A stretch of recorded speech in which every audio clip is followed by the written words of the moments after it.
बिस्मिल्लाहिर्रहमानिर्रहीम। ګرانو دوستانو، نن درته مورقه یا ټایفاید فیور تشریح کوم او د مورقې لاملونه، نښې او درملنه هم درته وایم.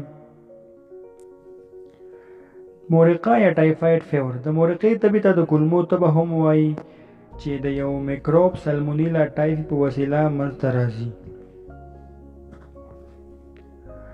لاملونه یې څه دي؟ دا ناروغي د مني په موسم کې ډېره رامنځته کېږي. په چټلو لوښو کې خوړل او څښل پرته له ګرمولو او د یخې ترکارۍ خوړل.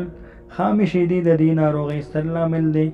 د چټلو اوبو څخه جوړه شوې واورې استعمال او په چاپېریال کې چټل ډنډونه غټ کازز دي. سیمټمز یا نښې: د ناروغۍ په پیل کې سر درد کوي، بیا یې په خېټه کې درد پیل کېږي، له پوزې څخه وینه راوځي، د ناروغ سحر او ماښام تبه وي، ناروغ د کمزورۍ احساس کوي. همداراز د دې ناروغۍ ویروونکې پایلې څه دي؟ د هډوکو زیانمن کېدل، د سر ویښتانو وتل، په کولمو کې سورې یا زخم جوړېدل او له کولمو څخه د وینې اخراج یې ویروونکې پایلې دي.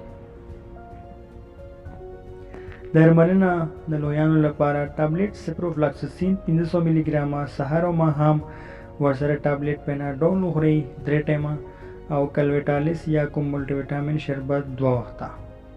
دوستانو، که چیرې زموږ په چینل کې تاسو نوي یاستئ او چینل مو سبسکرایب کړی نه وي، نو هیله ده زموږ چینل سبسکرایب کړئ په خپلو ښایسته لاسونو